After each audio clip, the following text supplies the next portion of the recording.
kan nuti akka wajjin ilaallugaa ergaa gara Filiimoonitti Phaawulos erge. Akka mata dureetti amma garuu dhimma baasaa isa irratti dubbadha. Lakkoofsa 11 irratti kan inni amma dubbisee amma garuu dhimma baasa. Amma garuu ani dhimma baasa. Amma garuu ati dhimma baasa. Amma garuu inni dhimma baasa. Haleluuyaa. Jecha kana Phaawulos jedhe. Ergaan gara Filiimoonitti ergame kun ergaa nama dhuunfaaf ergamedha. Xalayaadha. Xalayaa nama dhuunfaaf ergamedha. Xalayaa kana Phaawulos Filiimoon nama jedhamu Qolaasaayis keessa nama jiraatuuf sooressaa Qolaasaayis keessa jiraatu tokkoof ergame. Ergaawwan Phaawulos nama dhuunfaatiif ergaman kan akka Tiitoofaatti, Xiimotewos fa'aa akkuma kana Filiimoonis nama dhuunfaatiif ergame. Haala kutaa kana keessatti waan lama isinitti himuu barbaada. Tokkoffaa hubannoo dubbii sagalee Waaqayyoo akkasiin qabaattan macaafa qulqulluu kana kutaa kana hubannoo akkasiin qabaattan hin barbaada. Inni lammaffaa immoo meeseejii yookaan ergaa kutaa kana keessatti nu fayyadu tokko isinitti himuu barbaada. Waaqayyoo har'a karaa ergaa kana kan inni itti dubbachuu barbaadu jechuudha. Okay. So egaa Phaawulos gara Filiimoon nama jedhamutti ergaa kana barreesse. Ergaa dhuunfaa xalayoota dhuunfaa jiran keessaa gara sadii kan ta'an keessaa isa tokko kan ta'e ergaa kana barreesse kan sanatti. Macaafni kun yookaan immoo ergaan kun yookaan xalayaan kun macaafota warra boqonnaa tokko qaban shanan keessaa isa tokkodha. Macaafota boqonnaa tokko qofaa qaban yookaan lakkoofsa malee boqonnaa qaban shanan keessaa tokko kan ta'e nama dhuunfaaf kan barreeffame akkuma kana immoo boqonnaa lakkoofsa boqonnaa ni dhiifama lakkoofsa 25 qofaa kan qabu lakkoofsa tokko hanga 25 gabaabduu haa ta'u malee egaa guddaa achi keessa jira isa laala. Egaa Phaawulos ergaa kana Filiimooniif yeroo barreessu mana hidhaa Room keessa taa'ee barreesse. Naannoo bara jaatamoota keessa mana hidhaa Room keessa taa'ee ergaawwan arfan tokko barreesse. Yeroo tokko jechuudha waggoota wal fakkaatan keessa kan akka Filiiphoositti, Efesoonitti, Qolaasaayisii fi akkasumas Filiimoonitti ergaawwan arfan kana mana hidhaa keessa taa'eetu barreessu. Egaa ergaawwan kana yeroo barreessu keessumaa Qolaasaayisii fi Filiimoon kana nama Xiqiqoos jedhamutu ergaa kana iddoo silaa barbaachisu gale. Sinigalee ergaawwan sadan tokko isatu geesse yeroo tokko Efesoonitti, Qolaasaayisii fi akkasumas immoo Filiimoon kanatti ergaawwan sadan kana nama Xiqiqoos jedhamu nama hidhata Phaawulos ta'e hojiitti nama hidhata isaa ta'etu ergaa kana fuudhee bakka silaa barbaachisu gale. Okay.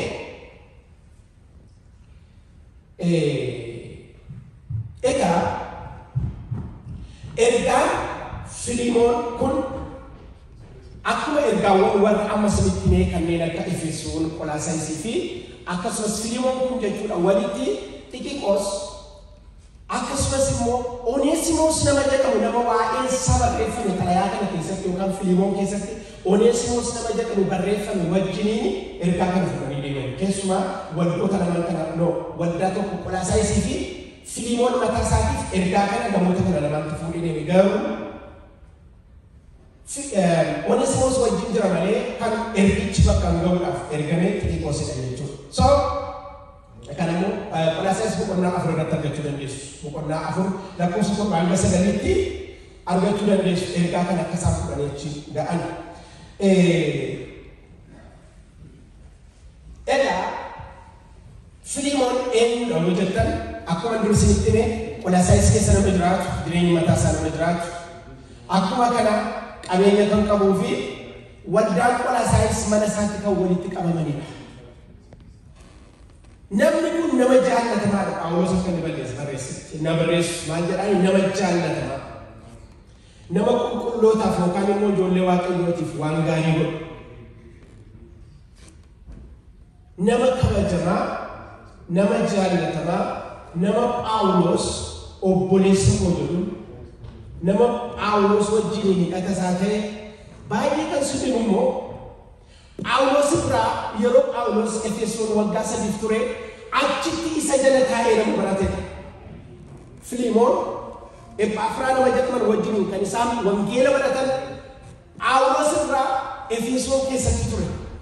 Egaa nama kanatu amma eessa jira? Qolaasiyas keessa jira. Qolaasiyas keessa jira. Ephafraa namni jedhamu immoo isa biraa hidhamee Roomaa keessa jira. Waa'ee Filimoonii fi waa'ee Qolaasiyas yeroo barreessu Phaawulos namicha Ephafraa jedhamu kana taa'ee qorate. Akkam obboleessi koo natti jiru suni. Inni hojii waaqayyootti hidhata koo ta'e akkam jira? Maal keessa jira? Nagaa isaatii, jireenya isaa, tajaajilli isaa, maatiin isaa jedheetu gaaffii gaafata ture. Waldaan Qolaasiyas maal keessa jiru jedheeti gaaffii gaafata ture. By the way, Phaawulos Qolaasiyas dhaqee argine. Waldaan Qolaasiyas dhaqee argine. Garuu waldaan Qolaasiyas maal keessa akka jirtu kan itti Ephafraa nama jedhamu nama waldaa sana tajaajilaa ture isa wajjin Roomitti hidhamee jira. Kanaafiyyuu isatti himaa ture. Egaa Ephafraa irraa gaafa gaaffii gaafatu waa'ee jara kanaa sirriitti dhaga'e.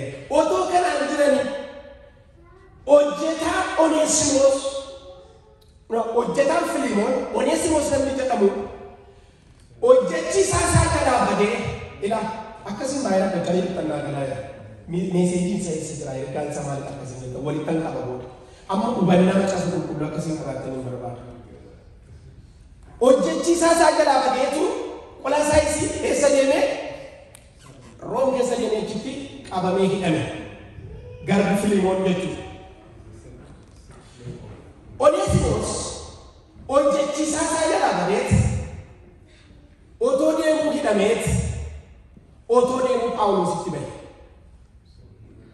Amma gaa dubbii guddaan ani kan ergaan koo kan guddaan kan jiru waa'ee namicha Oneesimoos jedhamu kana. Oneesimoos garba hulaagaa garbaan guunne. Because hojjechiisaa isaa jalaa badeetu deeme. Akka seera Roomaa bara sanaatti namni hojjechiisaa isaa jalaa badee deemu yookaan hojjechiisaa isaa hatee du'aan adabamu. Waaqayyo gaafa jiraadhu jedhuuni mana hidhaa Roomaa iddoo Phaawulos jirutti isa erge. Namichi daandii gabaabduu wayii deemee dhaqa isinitti hin fakkaatin naannoo kiiloomeetirii 2,000 olii yookaan immoo maayilii 1,300 olii deemee Qolaasiyas irraa Roomaa deeme. Kana hunda deemeef garbi garba ta'uuf iyyuu ulaagaa hin guunne yookaan hojjetaa ta'uuf ulaagaa hin guunnetu Phaawulos irraa barachuuf carraa argate. Galanni Waaqayyoof. Amen. Phaawulos irraa barachuuf Oneesimoos carraa argate.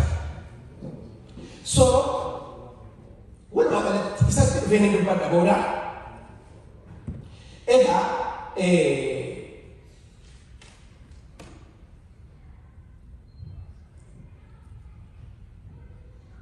Egaa kana fakkaata ergaan isaa akkatti deemaa jechuudha.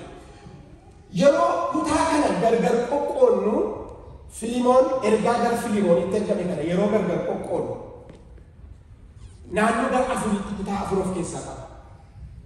Tokkoffaan lakkoofsa 1 hanga 9tti kan jiru Phaawulos obbolummaa cimsa. Waaqayyo nu gargaara. Amen. Ilaala. Obbolummaa irratti hojjeta. Friendship irratti cimsee yeroo hojjetu argina. Ergaan inni itti erguuf jedhu kun waa'ee Oneesimoos ergaan inni itti erguuf jedhu kun maal akka fakkaatu otoo dubbatiin waa'ee maalii ibsee obbolummaa cimsu. Sirba kutichi kutaan waliigala isaatii kutaa waliigala isaa yoo dubbistan guutummaatti kan inni dubbatu tokkummaa fi araara. Kutaa kana dubbisnee gaafa jennu kan nuti irraa argannu barbaachisummaa tokkummaa fi barbaachisummaa araaraati. So kutaa isa jalqabaa keessatti lakkoofsa 1 hanga 9tti kan inni cimsee himu obbolummaa isaanii cimsa. Mee kutaa kana toluu dubbistanii namni tokko.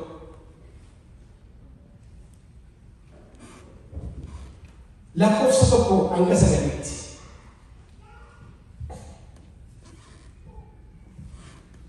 Milki. Baafattee? Okay.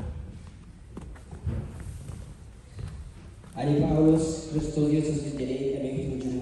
Timootiyoos obboleessa keenya wajjin gara Filemoon jaallatamaa hojiitti hidhata keenya ta'etti akkasumas gara obboleettii keenya Aphifiyaad gara Arkiyoos isa wal'aansoo keessatti hidhata keenya ta'etti gara waldaa mana keetti walitti qabamuutti kan caafuu goote.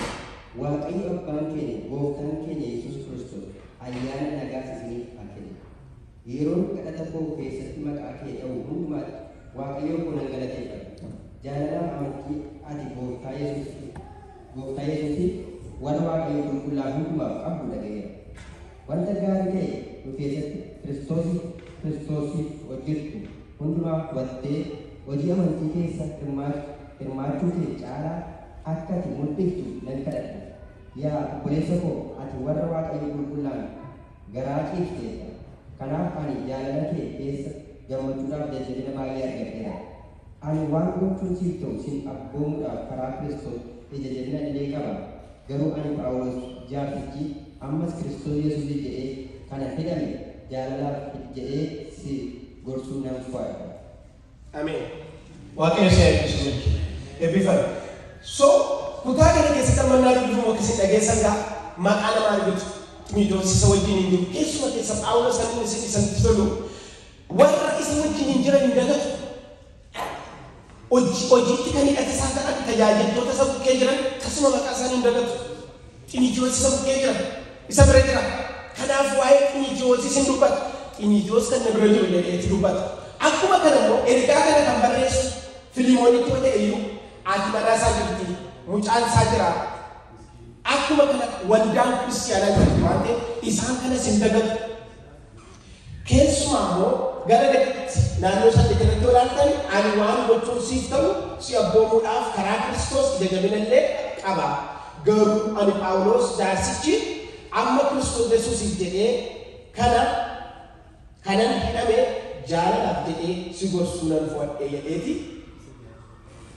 Filimoonitti obbolummaa cimsa jechuudha kutaa kana keessatti. Kutaa kana keessatti egaa lakkoofsa tokko hanga sagaliitti warra tokko warra safaanii jiran lammaffaa gara itti ergu iddoo itti ergu obbolummaa cimsuudhaan dubbata jechuudha. Baay'ee kan si dhibu lakkoofsa saddeet iddoo nama dubbise irratti Phaawulos waan jedhe ani si abboomuu nan danda'a jedhe. Filimooni elaa Oneesimoos gara kee dhufaa jira fuudhii kunuunsi akkas godhee si abboomuu nan danda'a. Garuu an akkasin godhu jaalalaan sitti haasa'uu barbaada. Waaqayyo gooftaan nu gargaaru nu agarsiisu bara. Inni lammaffaan immoo sababa xalayaan kun barbaachiseef yeroo ibsuuf argina.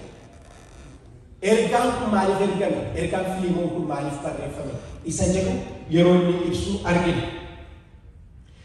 Kan inni barreeffameefis dura kan isin tuquu yaadee sababa tokkoof tokko Oneesimoos hojjetaan Filimoon garba ture kan hojjechaa ture. Achi immoo waa jalaa fudhatee kan bade Roomaa keessatti hidhamee Phaawulos jala kan ture sababa wangeela dhaga'eef sababa amaneef waan jijjiirameef amma inni deebi'ee akka Filimoonitti eeguuf xalayaa barreeffame. Kana sirriitti ibsee barsiisa jechuudha. Egaa Phaawulos barsiisee ilma isaa godhate. Galanni Waaqayyoof haa ta'u. Waan guddaa barannaa jireenya Phaawulos. Nama garba ta'uuf yoo ulaagaa guutuu isinitti meerame. Ofii isaatti barsiisee sagalee Waaqayyoo itti meeti maal godhee ilma isaa godhate. Okay. Isa ofii isaatti arge kana immoo isa ofii isaatti barsiise kana immoo jijjiirama sanatti argirraa kaasee yeroo gara keetti deebi'u akka garbaatti miti akka obboleessa keetti simadhu jedheen. kana sagalee waaqayyoo keessaa yookaan immoo kutaa mul'isnee keessaa fudhanii hanga 16 kan jiru namni kun immoo barbaachisummaa xalayaa kana kan inni ibsee fi fudhanii hanga 16 kan jiru. So kana keessatti gaa tokko inni completely jijjiirameera. Kaleessa darba nama namni ture haadha garuu jijjiirameera waan ta'eef isa gara keettan ergaa jedhee dubbata. Qabxiin biraas keessa jira waan ta'eef ittaaneen kaasaa amma dubbadhuudha. Inni sadaffaan immoo fedha isaa kakaasa. Akka inni ofitti fudhatuuf fedha isaa kakaase. Kana immoo boqonnaa inti lakkoofsa 17 hanga 24tti kan jiru argina. Fedha isaa kakaase akka inni fudhatuuf akka inni gara isaatti simatuuf gatiin yoo isa jiraate anatu sii baasa. Kanaaf ofitti fudhadhu jedheeti yeroo inni akka inni si fudhatuuf fedha isaa kakaasudha. Kutaan kun immoo kan inni nuuf himu jechuudha. Boqonnaan inti lakkoofsi 10 hanga 17 hanga 24tti immoo kan jiru. Waan ani sitti himu irra caalchiftee hojjechuu kee beekaa. Abboomamu kees amanadhee kana siif caalu kooti jedhe. Inni arfaffaa eebbaan xumure. Inni eebbisee jechuudha. Ergaa kana barreessee xumuree arfaffaa irratti inni eebbise. So kutaa kana bakka afuritti qoodne tokkoffaa obbolummaa cimsuu. Obbolummaa cimsuu. Obbolummaa kana kan inni cimsu eenyu gidduutti tajaajila warra tajaajiltoota warra isa wajjin jiran gidduutti namoota itti lallabnu kan tajaajilu faarfannu namoota iddoo keenya hin jirre bakka biraa jiran isaan kana wajjiniin tokkummaa cimsu. Inni lammaffaa immoo kutaan kun waan maaliif akka inni barbaachise xalayaa isaa keessatti barreessuu ibsu. Afuraffaa irratti eebbaan xumure. Sadaffaan rancee sadaffaan akka inni fudhatu fedhii isa kakaasee afuraffaa eebbaan xumure. Kutaan kun bakka kana afanitti qoodama. Okay. Ergaan guddaan kutaa kanaa waa'ee Oneesimoos nama jedhamuuti waan biraati. Waa'ee Oneesimoos nama jedhamu. Amma sirriitti na dhaggeeffadhaa. Ergaan guddaan waa'ee Oneesimoos kutaa kana keessatti. Oneesimoos jechuun hiika mataa isaarraa hookaatanii hiikni mataa isaa maal jechuudha isinitti fakkaata. Sindiin qabatoon isinitti mee nama bu'aa buusu. Nama bu'aa buusu. Yuusfulii nama ta'e. Hiikni maqaa Oneesimoos jedhu ammatoo dikshinari irra laaltanii Oneesimoos jechuun nama bu'aa buusu. Namichi kun immoo bu'aa buusaa ture. Bu'aa buusne gatiin illee yoo jiraate anatu si baasa kan Phaawulos jedhee fi baay'ee kan sitti bu namichi akkuma sana. Nama hatee isa immoo akka seera baramaatti kan isa agarsiisu nama dalage. Nama akka maqaa isaa hin jiraan maqaan isaa maalidhaa? Nama bu'aa buusu. Inni immoo nama hin amanamne. Tajaajila isaatti nama hin amanamne. Hojii isaa irratti nama hin amanamne. Jireenyi isaa nama hin amanamne. Nama akkasiiti. Maqaan isaa garuu maal jedhaa? Waaqayyo kana nama hawwatu. Maqaan gara Izraa namichi Yazra. Maqaan waan biraa jedhaa namichi waan biraati. Tajaajiltoota keenya, amantoota keenya, ijoollee Waaqayyoo asirratti of ilaaluun nurra jiraata. Akka maqaa keenyaa jiraannaa. Oneesimoos egaa akka maqaa isaa jiraachuun barbaada. Amma sirriitti na hubadhaa garee dhaabbatti dhufeera waan ta'eef. Oneesimoos akka maqaa isaatti jiraachuu hin dandeenye. Maqaan isaa hiiki isaa nama bu'aa buusu. Nama yuusful ta'e tokko yookaan piroofiitamii nama ta'e. Ingiliffaan isaa akkatti hiika yoo barbaadan dubbistan. Yookaan immoo nama beneficiarii ta'e. Ofii isaatti nama biraayyuu nama fayyadudha. Namichi garuu ofis fayyaduu hin dandeenye, namas fayyaduu hin dandeenye, gooftaa isaas fayyaduu hin dandeenye, ofumaaf Ini kan? Maqaamatii tu deddeebi. Otoo afaan Oromootiin maqaan sabaa ta'e nama waa buusu jettuuni Oneesimoos. Nama bu'aa buusu garuu miti. Nama gooftaa isaatti hin abboomamu.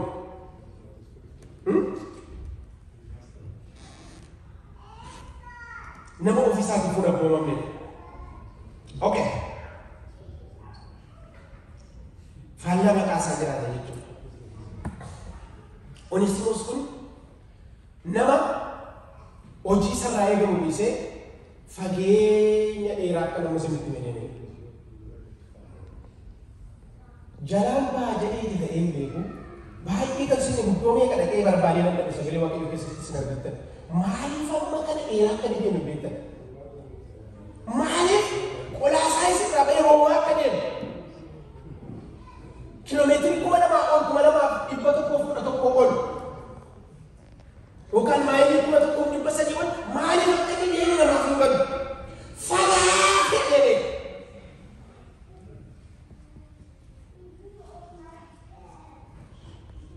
Egaa kan inni nama kana deebiftanii dhokkachuudhaaf taalaata gooftaa isaa jala. Qabeenya isaa waan fuudhee fidaati. Yookaan wantichi yoo argame du'aan waan agarsiisu eessayyuu dhaqu gooftaa isaa jala bu'uu dandeenya. Eessayyuu dhaqu bu'uu dandeenya. Waan baay'ee fagaannee walitti fakkaateyyuu waaqayyo fuuldura bu'ee iddoo sanatti. Gooftichi nu qabeera. Yaadaan nu qabeera. Garboota isaa ture. Eessa nu dhaquu dandeenya? Baay'ee waan fagaannee walitti fakkaateyyuu asoo hin jiru. Amen. Israa'el dapat kesan. Bahagia perkara semua asmanan. Bari berdapat punya dalam fase ini. Dan ini rete, guya aku pertama Yesus. Lalu kilometer di pajaran sih. I don't know. Rafat era. Baiknya kemarin dari Egypt TV, Israel Egypt tu kan. Gawat cuma nama cuma. Nabi cakap kali mak asal jikir racunaf, lama ni mudu ahodu daf, banyak dia yang tergadir. Dubin kan juga mana gooftaa sahaja. Dubin aci kisah racun apa dia ini. Joga nama sakit dia itu sebenarnya. Joga nama sakit dia itu sebenarnya. Oneesimoos.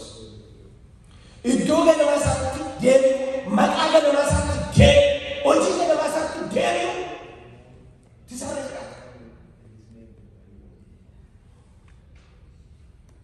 Oneesimoos yoo akka maqaa isaa jiraate bareeda.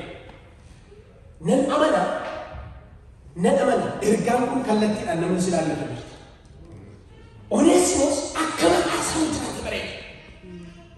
Oneesimoos waan maqaa isaa irraa barbaadu sana yoo jiraate baay'eessa. Ameen. Paawulos isa kana barsiisee hubachiise wangeela hubachiise baay'ee kan sinnimu. Ani hojii Paawulos iddoo kanatti hojjete keessatti kan na dinqee hoduu baay'ee irraa ni iyyaaffanne. Yeroo sabaan waan adda addaatti Westiin goone. Sababni isaa waa'ee isaayyuu isaan gaafanne Ephafraatitti yeroo isaa gubuun barbaanne. Gaafa ergaa kana itti ergu immoo akkas jedheetti itti erge yoo akkas ta'ellee jedheeti malee irraa akka waan dhagayetti miti. Waan barbaachisne oduun barbaachisne haasaan barbaachisne irraa qorachuun barbaada. Galanni waan ta'eef.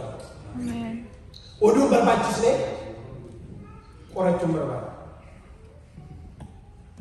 Mee namni waaqayyo sin gargaaree ergaan kun isiniif gale oduun barbaachisne qorachuun barbaada. Oduun barbaachisne qorachuun barbaada.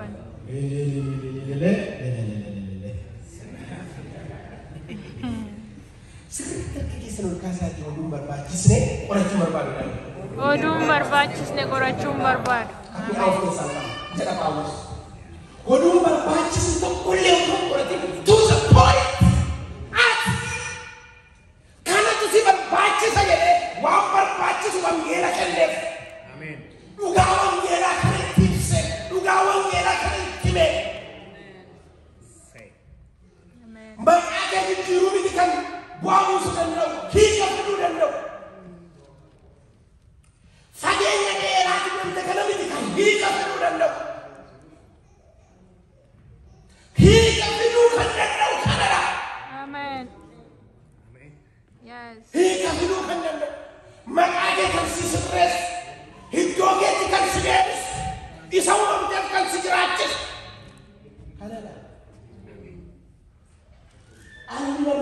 kanatti deebi'utti nagaan argatu boqonnaan argatu jireenya hin jiraatu. Fiigaa dhuman. Gaafa guyyaan isaa bilookii wali dhaabata. Jira kaa guyyaan tokko guyyaan itti deemnee iddoo dhaabata. Otoo misirritanii keessanii waggaa jiraatan herreegdanii namni herreeguun barbaadu malee sheekan waggaa jiraatan herreegdanii fuulduratti immoo waggaa sanaaf tilmaamtanii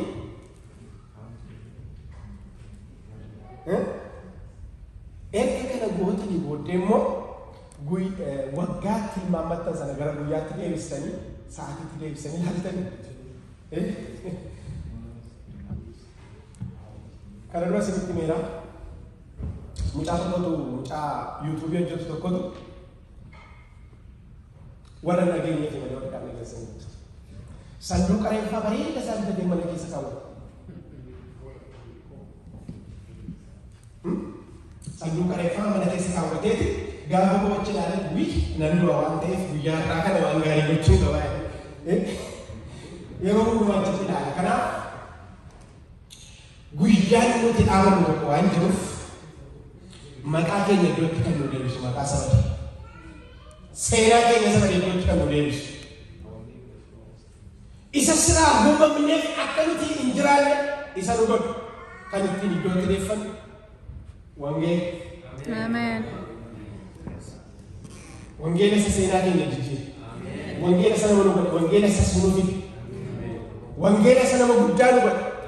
Wangeela isa jireenya keenya jijjiira.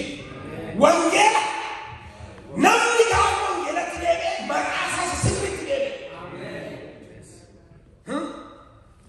Namni baay'ee nama ta'ee dhalatee hojii wangeelaan dhalatee jireenya jiraachuuf dhalatee jiraachuus dadhabee nama jiraachisuu dhowwee wanjaas jeeqee mana isaas jeeqee bara isaas jeeqee jiraata. Amma yoomitti deddeebi'a akka kanatti wangeelatti deebi'uutu nama baasa. Maqaan barakalli deebi'u wangeelaan. Phaawulos waan biraa gochuun danda'e kanaaf dhaani barbaachisu kanaaf duutis hin barbaachisu jedhe. Odeessinoosiif silaa du'a barbaachisa hojjetaa isaa yookaan hojjechiisaa isaa Fiilimoon jala badee deema waan ta'eef kanaaf kan barbaachisu kanadhaa jedhe. Nama gara fidate tokko nama akka dhabe tokko karaa biraatiin sirreessuu barbaadudha. Dubbattanii sirreessuu dandeessan, loltanii sirreessuu dandeessan, hamattanii sirreessuu dandeessan. Kan nuti sirreessuu dandeenyu kanaan. Warri isiniif gadi ameen. Kanaan sirratan kanaan maqaan bareedee.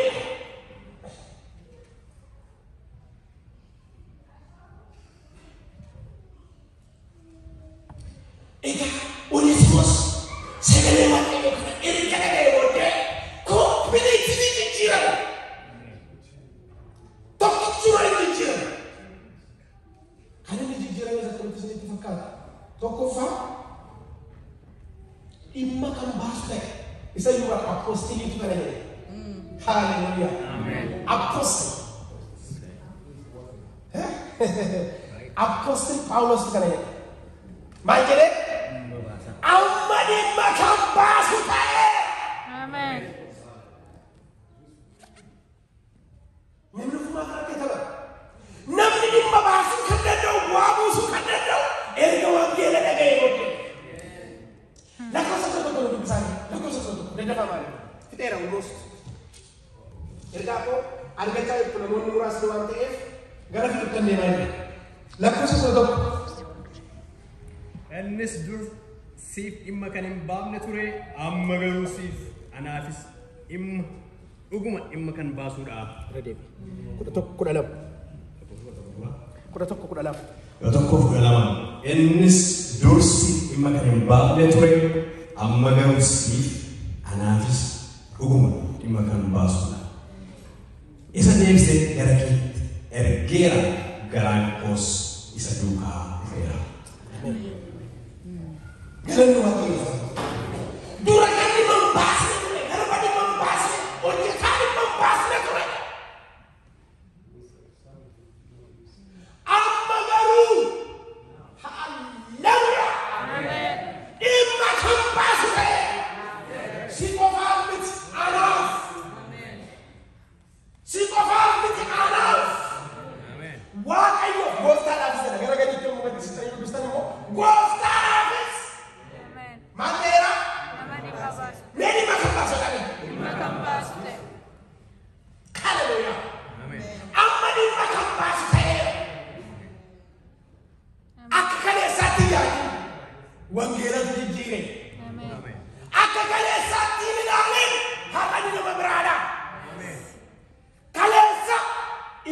kan baasu hin turre.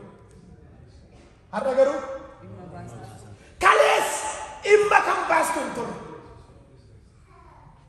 Dhaggeeffadhaas kaleessa hiika kan qabdu hin turre. Har'a garuu kana dhageesseeti nama dhimma baasu. Ameen. Haleluya. Mee ati nama dhimma baasudha waliin jedhame. Ati nama dhimma baasudha. Obboleessa koo obboleettii koo ati nama dhimma baasudha. Nama fannoo irratti dhiigni dhangala'eef nama gati dhiigaatiin bitamu nama akkasumaan hin geessu. Seenaan kaleessaa darbee rakkinni kaleessaa darbee dubbiin kaleessaa darbee duuni kaleessaa darbee har'a garuu ani dhimma kan baastu ta'e mana Waaqayyoo keessatti dhimma kan hin baasne hin jiru. Nama hundatu dhimma baasa. Warra kan isaan warra wangeela isa dhugaa kana dhaga'an dhagaanii hojii irra kan oolchan isaan kan dhimma baasan ta'u. Haleluya. Dhimma baasu isaan. Egaa akka jijjiiranii booddee nama dhimma baasu ta'e.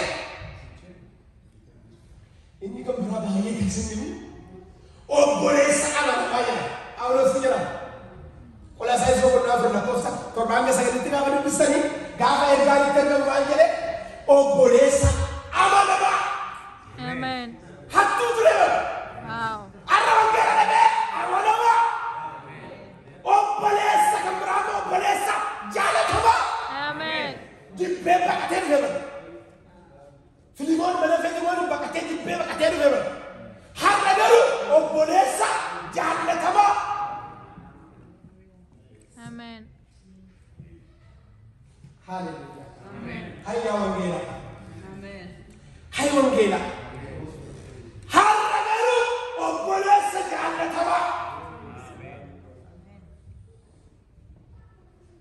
Baay'ee kan sinni immoo wajjin turuudhaaf kan namatti tolu. Haleluya. Phaawulos bara akkas jedhe otoo na bira ture anu baay'ee hin jaalladha ture jedhe. Namni wangeelli jijjiire namni wangeela dhaga'ee jijjiirame bira turuun namatti tola. Amen. Yes. Bira turuu wajjin turuun namatti tola. Wajjin haasa'uutu namatti tola. Amen. Dubbii dhugaatii keessa jira waan ta'eef. Amen. Lakkoofsa kudha jaalaaluu dandeessoo barbaadda. Kan sinnimu kana hundumaa eegee jedhee gooftaattis jaallatama. Amen. Amma namichi masakka jiraachina kun maaltu Filimoon hin jaallatamu kan biraan yoo sakkafee badhaadhi maruun maaliif gooftaatti jaallatame bari jiru.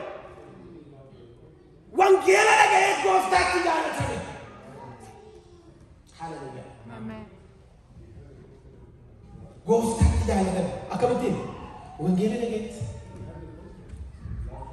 Ergaa guddaan iddoo kanatti qabu sunitti immoo namni ofii isaatiif bu'aa buusuu kan danda'u. Nama biraatiif bu'aa buusuu kan danda'u. Waaqayyoo bu'aa buusuu kan danda'u wangeela dhaga'ee yoo itti jiraate qofa. Amma kan hin taanetti namni ofiifis bu'aa buusu waan ofii bu'aa buusu isinitti fakkaata biyyi ganamaa gadi gara ofiifi. No wangeela malee gatiin qabu. Waan nama biraa fayyadu birrii wayii waan ta'eef biyyatti ergine waan nama fayyadee isinitti fakkaata miti. Guyyaa dilbataa dhufnee asitti utaalee faarfannee waan waaqa isaa isinitti fakkaata miti. Wangeela dhageenyee wangeelli nu hin galle taanaan ofis gammachiisuun namas gammachiisuun gooftaan gammachiisuun hin danda'amu dhaame. Achaani hin danda'amu. Namichi kan inni bu'aa buusu kan inni dhimma nama baasu ta'e kan sinni fakkii kan biraa immoo nama ergaa geessu ta'e ergaatti amaname. Amen. Wow. Oneesimas nama ergaatti iyyuu amanamu ta'e seenaan baay'ee waan qulqullaa'u baateyyuu dhumarra waldaa Efesoon otoo barsiisuu du'ee jedhama. Sana booddee ilaa yaalan rafan. Oneesimas erga jijjiirame booddee nama kan biraa ta'e akka inni garban taane Phaawulos ergaa himee yaa Filimoon yeroo inni gara kee dhufu akka garbicha keetti otoo hin taane Akkamitti ofitti fudhadhu? Obboleessa kee. Akka obboleessa kee isa kana jedhee dhiisee akka obboleessa kee keessaa immoo isa jaallatamaatti fudhadhu. Ameen. Inni sin qaanisu akka obboleessa kee isa jaallatamaatti maal godhe fudhadhu.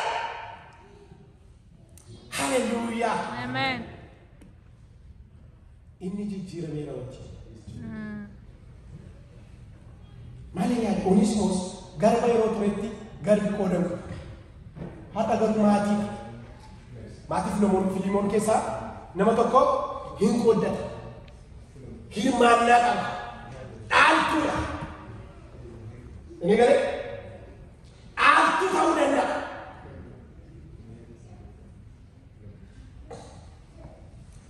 Inni kan biraa gatiin kan irraa kadhame. Ameen. Garba kan ta'an akka durii akka badurii baasalaatti jechuudha. Tokkoffaa gatiin inni jiraatedha kan garba ta'a. Lammaffaa ijoollummaan maaloo keessatti dhalatanis garba ta'u garuu isa keessan garba isa nun fayyadu. Tarii namichi kun gatiin waan irra jiruuf garba ta'e ta'uu danda'a. Har'a garuu gatiin isaa kaffalameera. Ameen. Ni ameen jedhame. Ameen. Gatii isaa hin kaffale. Wangeela. Asitti garuu eenyutu nan kaffale? Phaawulos sirraan kaffale dheeraan. Sirraan kaffalaa gatiin yoo irra jiraate anaan na gaafadhanatu kaffalaaf jedhe. Ameen. Phaawulos kun yeroo tokko Yesuus manatti fakkaata. Yeroo tokko yeroo baay'ee amanni narrisiisu hojii inni hojjetu. Halleluuyaa. Nama kanarraa bara waan argatu garba dabala. Garba baqatee dhufeera. Garbi makooti jedhee wangeela kaa'ee barsiisee jiru. Gatii isaan waan irraa kaffalaa jedhee dubbata. Haleluuyaa. Ameen. Mee gatiin koo kaffalameera laala. Gatiin koo kaffalameera. Dhugaa. Maal isin nama gatiin kaffalamee ni fakkaatani? Sagalee ol kaasaatii gatiin koo kaffalameera. Ameen. Sitti fakkaatu iyyuu haalli jiru waan barbaade ta'u iyyuu gatiin koo gatiin kee bara baraan kaffalameera. Ameen. Gatiin koo gatiin kee kaffalameera. Gatiin koo gatiin kee kaffalameera. Gatii keenya immoo kan kaffale Kiristoos Yesuusidha. Gatii sanuu kaffalame jiraachuu kan dandeenyu immoo gaafa kana dhageenyee kanaan jiraanne. Gooftaan Yesuus Kiristoos nu gargaara. Harka keenya ol kaasneeti gatiin koo kaffalameera jedhe. Gatiin koo kaffalameera. Maaliif dhugaa sirriitti jedha? Gatiin koo kaffalameera. Ameen. Haleluuyaa. Ameen. Ani jira. Ani. Sloogaanidha. Harka keessa mirgaa kaasaati. Ani kaleessa dhimma kan hin baasne yoo ta'e iyyuu amma garuu dubbii sagalee Waaqayyoo irraa kan ka'e